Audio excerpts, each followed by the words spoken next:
going on, everybody? Coach Matt coming at you with another video. This is the Daily Base Report. If you've never been here before, we cover all things baseball, and that's the main thing. We want to talk baseball. We want to create a community of people who love to talk baseball. So, without further ado, let's get into today's video. It's a juicy one.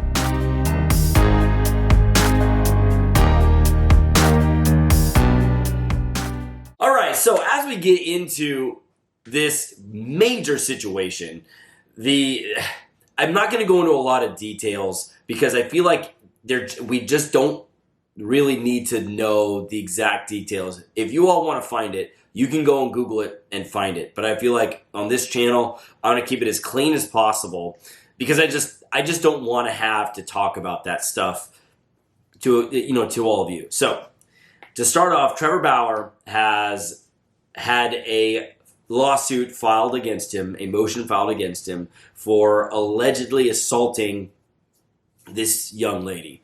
The situation is sexual in nature, so I'm not going to get into that. But there were the lady is saying that she had major trauma, symptoms of concussion, a possible fracture in her skull, black eyes, bleeding, very much bad bedroom etiquette was performed on her without her consent. So I think in the nutshell, that's kind of I want to frame it as best I can without going into too much detail. But I think in a nutshell, that's kind of what is going on here. On Trevor Bauer's side, there were obviously pushback. There is the lawyer made a statement, and I'll read the statement. The statement said Mr. Bauer had a brief, holy, and consensual sexual relationship initiated, in quotes, by the woman beginning in April 2021. We have messages that show that the woman repeatedly asked for, quote-unquote, rough sexual encounters involving requests to be, quote-unquote, choked out and slapped in the face. In both of their encounters, the woman drove from San Diego to Mr. Bauer's residence in Pasadena, where she went on to dictate what she wanted from him sexually, and he did what he was asked. Following each of her only two meetings, with Mr. Bauer, the woman spent the night and left without incident, continuing to message Mr. Bauer with friendly and flirtatious banter. In the next days, following their second and final encounter, the woman shared photos of herself and indicated that she had sought medical care for a concussion. Mr. Bauer responded with concern and confusion, and the woman was neither angry nor accusatory. Mr. Bauer and the woman have not corresponded in over a month and have not seen each other in over 6 weeks. Her basis for filing a protection order is non-existent, fraudulent, and deliberately omits key facts, information, and her own relevant communication. Any allegations that the pair's encounters were not 100% consensual are baseless, defamatory, and will be refuted to the fullest extent of the law. So, as you see here, this statement is denying basically all allegations of harm, yet they're also stating that this individual, this woman, wanted some sort of very physical stuff happen to her in a private manner with Mr. Bauer. So I don't know what to make of this. I don't want to jump to any conclusions. I think both sides need to have a chance to speak their own situation. They need to look at all things considered. So that is on the news and the docket for today. Wow, what a juicy situation. I hope I never have to cover something like this again, even though I know for a fact it's going to come back up. Something like this is going to happen every year. And sadly, this is kind of the type of stuff that we see. So I don't want to get too much more into it. That's what happened. I just want to put it out there. The lawyer's statements were much more clean than, from The Athletic or from the Washington Post or any of those other articles that I read with the woman's response. It was very much more graphic. So if you want to go read it, go find it and enjoy your reading on that, I guess. So let's get into today's baseball games because the baseball games, we're here to play baseball. We're here to watch baseball. We're here to look and enjoy baseball. So we're going to talk about Kyle Schwarber, and the guy is hotter than hot. He is hit his 25th home run of the year in the first inning off Rich Hill at the very first pitch that he saw. Just absolutely obliterated this ball, and he is hotter than hot. There was another home run by Juan Soto a couple of batters later, which gave the Nationals a 3-0 lead. They ended up winning this game 4-3.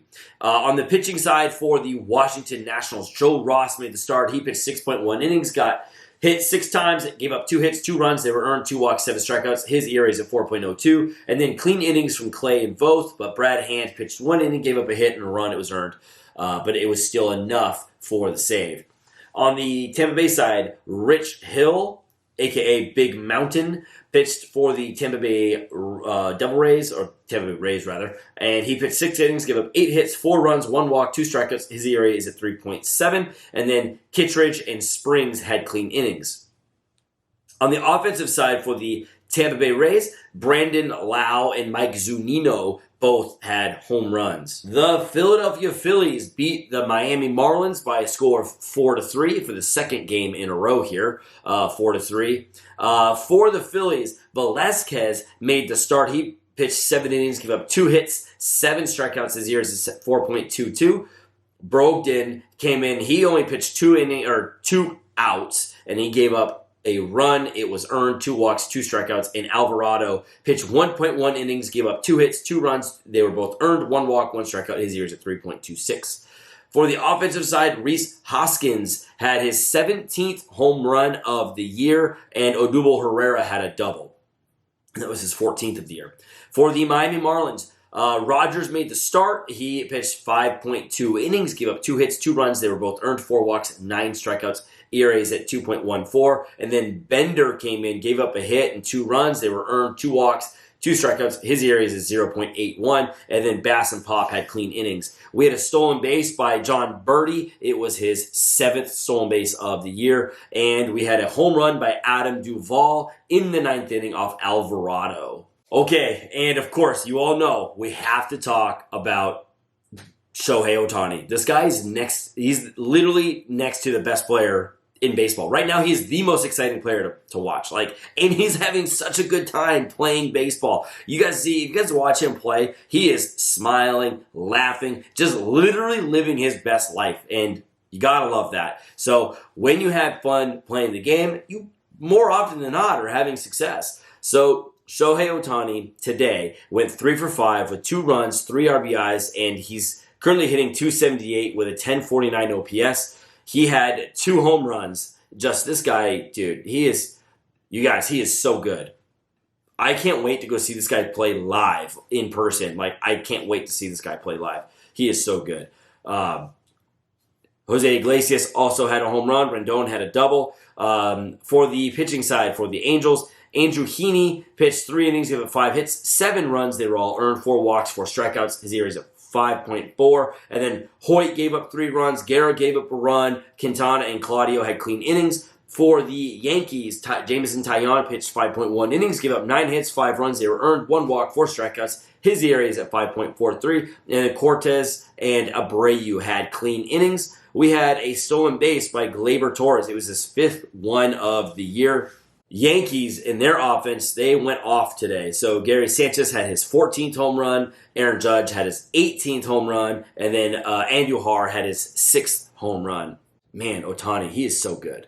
He is so good. The Blue Jays beat the Mariners 9-3.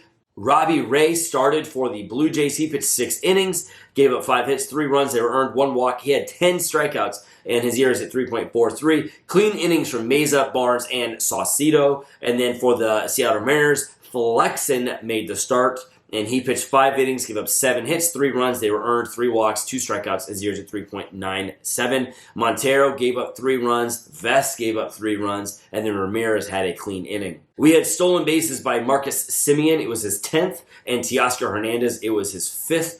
And ironically, we had a home run by Marcus Semien. It was his 19th home run. Talk about a good sign in the offseason. Marcus Semien. Holy cow, that was a great sign. and bad for the Oakland Athletics. And then Bo Bichette had his 15th home run. And has anyone seen a salad as good as his? That hair is just flowing when he swings the bat. I love it. Lourdes Gurriel Jr. and Vlad Guerrero Jr. had doubles, and Marcus Semien also had a double. Wow, what a day. On the offensive side for the Mariners, Ty France was basically it. He had a double and a home run. Moving over to the Kansas City Royals and the Boston Red Sox. The Red Sox won this game 7-6. We had a home run by Whit Merrifield, Michael A. Taylor, and Ryan O'Hearn on the Kansas City Royals side. We had a double by Carlos Santana and Hunter Dozier. And we had a stolen base by Michael A. Taylor and Whit Merrifield. Merrifield had his 22nd. Michael A. Taylor had his 5th.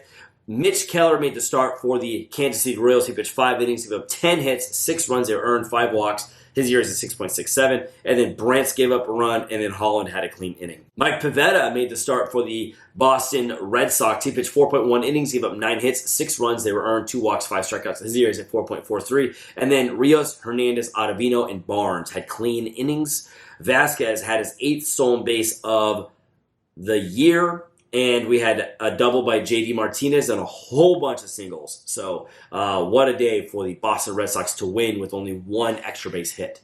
Moving over to the Padres and the Reds. The Padres won this game 5-4. We had Craig Stammen who made the start. It was a bullpen day. So Craig Stammen, Nick Ramirez, Chris Matt Adams, Johnson, Pomeranz, Pagan, and Melanson all pitched. Melanson got his 25th save of the year. Stammen and Ramirez gave up a run, and then Chris Matt gave up 2 runs, and that was it on that side for pitching. Tommy Pham had his 12th stolen base of the year. Andy had a home run. That was his 9th of the year. Jake Cronenworth had a triple, and Jurickson Profar had a double. For the Cincinnati Reds, Santillan had the start. He pitched 3 innings, gave up 6 hits, 3 runs. 2 of them were earned, 2 walks, 4 strikeouts. His ERA is at 3.78. And then Hendricks gave up 2 runs, and then the rest of the bullpen did great. So Osich, Warren, Garrett, Doolittle, Brock, and Hembree all had clean outings. And then we had a home run by Jesse Winker, and he had a massive pimp job after he hit this home run. Just, you gotta love that. But at the same time, know where you're at in the game. So it was still, they were still losing after that home run either way. All right, we're going over to the New York Mets and the Atlanta Braves. I feel like this is a rivalry. Is this a rivalry between these two teams? They almost always play. Again, like the Phillies and Mets. Like those two teams are always playing, and the Braves and Mets always playing. Okay, so the Mets won 4-3. We had McGill who made the start in this game. He pitched 5 innings, he got 5 hits, 3 runs, 2 walks, 8 strikeouts. His ERA is at 4.82. And then we had perfect innings from Smith, May, Lugo, and Diaz.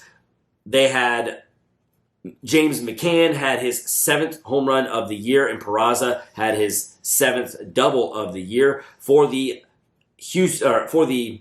Atlanta Braves, Charlie Morton made the start, pitched 6 innings, gave up 5 hits, 3 runs. They were earned, 1 walk, 7 strikeouts. His ERA is at 3.74. And then A.J. Minter pitched an inning. He gave up a run. He was actually tabbed with the loss. And then Shane Green and Matzik had clean innings. And then we had a home run by Ozzie Albies. It was his 13th home run of the year.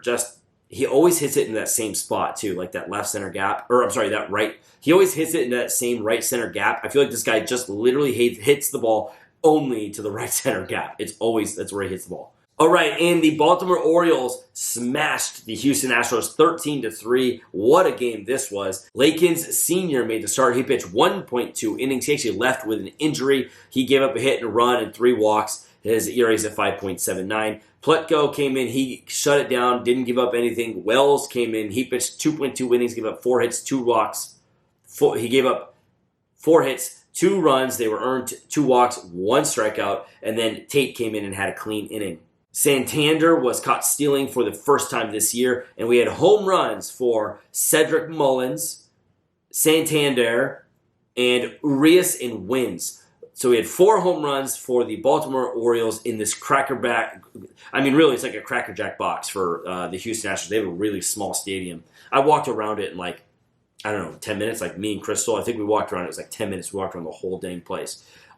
Cedric Mullins had his 22nd double of the year. You guys need to go vote for this guy to get into the all-star game, like 100%. He went 4 for 5 with a run, 2 RBIs with a walk. He's hitting .323 with an on-base percentage of .946. Just really good. All right, on the Houston side, Jose Urquidy made the start. He actually also came out due to injury. He pitched 1.1 innings, gave up a hit and a run, and it was earned, and he has a 3.38 ERA. Scrub had a clean inning. Taylor had a clean inning, and then the rest of the bullpen did not do well. So Raley, Garza, Stanek, and Garcia all gave up runs. And it was 2 runs, 1 run, 5 runs, and 4 runs. Just a lot of runs given up by their bullpen today. Just some days you just don't have it. And that was today for the Houston Astros. All right, the Chicago White Sox and the Minnesota Twins. We have some juicy drama here. So, as you all know, Josh Donaldson doesn't like anyone who uses sticky stuff. And he says he's got a book, like a thick book, with everyone's who uses sticky stuff. And I guess he's got baseballs to prove it too. So he's been very vocal about the anti-sticky stuff. And anyways, Josh Donaldson hit a home run. It was his 12th one. He hit it off Lucas Giolito. And then as he was coming across home plate, he's like going like this, talking to his teammates, saying, there's no sticky stuff. There's no sticky stuff. And so Giolito didn't I guess he didn't hear it at first, but at the end of the game, the reporters asked him what he thought about it. And then he said, come say it to my face. If you would never say it to my face, come say it to my face. And then they eventually met in the parking lot, and I guess he didn't do anything. So I think this is a win by Josh Donaldson. But regardless, the Minnesota Twins lost this game. They lost 7-6.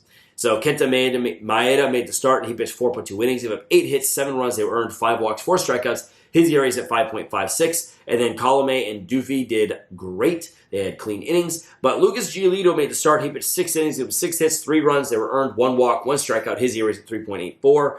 Marshall gave up 2 runs, and then Burr had a clean inning. Hendricks gave up a run, but he got the save. His 21st save of the year. Tim Anderson was picked off and subsequently caught stealing. All right, the Milwaukee Brewers have a strong hold of the NL Central, especially after this 2-1 win versus the Chicago Cubs. Brandon Woodruff made the start for the Milwaukee Brewers. He pitched 6 innings, gave up 4 hits, 1 run. It was earned 3 walks, 8 strikeouts, ERAs at 1.87. And then Suter, Cousins, Boxberger, and Hader had clean innings. They all just had good outings. And then on the Chicago Cubs side, Zach Davies made the start. He pitched 4 innings, gave up 2 hits, 2 runs. They were earned 3 walks, 6 strikeouts. His ERA is at 4.32. And then Wieck, Thompson, Winker, and Morgan all had clean innings. Alcantara had his first stolen base of the year. Peterson had his second stolen base of the year. Wisdom was caught stealing for the first time this year. We had a triple by Javi Baez and a double by Wisdom. For the Milwaukee Brewers, Christian Yelich had a double, and Willie Adames and Christian Yelich both had stolen bases. Adames had his 3rd, and Yelich with his 6th. The St. Louis Cardinals beat the Arizona Diamondbacks 3-2. The Cardinals had Carlos Martinez made the start. He pitched 6 innings, gave up 4 hits, 1 run. It was earned 2 walks, 6 strikeouts. The ERA is at 6.38. Cabrera gave up a run, and Miller and Reyes had clean innings. For the Arizona Diamondbacks, Smith made the start. He pitched 5 innings, gave up 4 hits, 2 runs. They were earned 3 walks, 8 strikeouts. His ERA is at 3.08. Peacock came in, pitched an inning. He gave up a run. It was earned. Noe Ramirez and Mantiply pitched clean innings. We have a double by Van Meter and Christian Walker for the Arizona Diamondbacks on their offensive side. For the St. Louis Cardinals, Nolan Arenado had his 16th home run. It was a 2-run shot. And then Tommy Edman had his 14th stolen base of the year. The Colorado Rockies beat the Pittsburgh Pirates 8-0, and the story of the day was German Marquez nearly pitched a no-hitter. It was a 9-inning complete game shutout. He gave up 1 hit, he had 5 strikeouts, and he had 1 walk. It was what they call a Maddox. He had a complete game shutout under 100 pitches, so severely efficient, and he did it in Coors Field, so even more worth it. And there was this incredible play by Trevor Story, literally leaped. The guy's already 6'4", 6'5", leaped, caught the ball, just crazy catch. De Jong made the start for the Pittsburgh Pirates. He pitched 5 innings, gave up 9 hits, 5 runs. They were earned 3 strikeouts.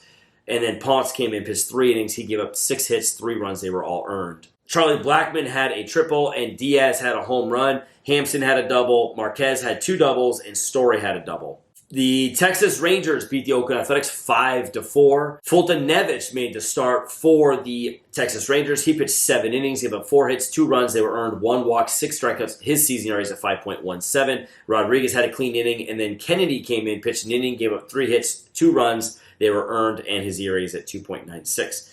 Caprillion made the start for the Oakland Athletics. He pitched 6 innings, gave up 6 hits, 3 runs. They were earned, 6 strikeouts. His ERA is at 3.06. Romo had a clean inning. Wendell Ken had a clean inning, and Acevedo pitched an inning and gave up 2 hits, 2 runs. It was earned, and his ERA is at 9. We had 2 home runs by Joey Gallo and a home run by Nick Solak for the Texas Rangers. And on the offensive side for the Oakland Athletics, Matt Chapman had his 11th home run, and Jed Lowry had his 7th home run, and then Mitch Moreland had his 6th home run. So the really interesting thing about this game is the Rangers made a major comeback to win this game, but Oakland had an attempted comeback, but just wasn't enough. They just gave too little too late, and they only had 4,700 fans in this game, and there are no restrictions. They have full capacity. They only sold 4,700 tickets. I feel bad for Oakland. They're leaving Oakland because the city won't work with them. So sad about that whole stadium situation. And the last game of the day, the Los Angeles Dodgers completed the sweep against the San Francisco Giants. They won this game 3-1. They did it by only getting 3 hits. Both sides only had 3 hits. The Dodgers, Walker Buehler made the start. He pitched 6.2 innings, gave up 3 hits, 1 run. It was unearned. 1 walk, 7 strikeouts. His ERA is at 2.35. Kelly and Jansen had perfect outings. Jansen had his 20th save of the year. Kevin Gausman made the start for the Giants. He pitched 5 innings, gave up 3 hits, 3 runs. They were earned, 5 walks, 4 strikeouts, ERA at 1.68. Alvarez, Littell, and Brevia all had clean innings. Posey and Duggar both had doubles in this game. And Chris Taylor had a 2 RBI double in the beginning of the game, the first inning. And then Max Muncy had his 17th home run of the year. And this was his 7th home run alone against the Giants this season. Just insane. He hits the Giants very well. And actually, there's a really funny post that he, quote-unquote, owns the Giants. And if you go to Wikipedia, you can find it, that they put him in there as the owner of the Giants. It was funny. Anyways, the Detroit Tigers and Cleveland Indians were postponed, so that'll be played at another date. So, sorry to start this video off with the whole Trevor Bauer situation, but regardless, all hands are off. Let's hope that it gets done and taken care of quick, and that both sides are happy with the end result of that litigation. And we'll all see you again tomorrow.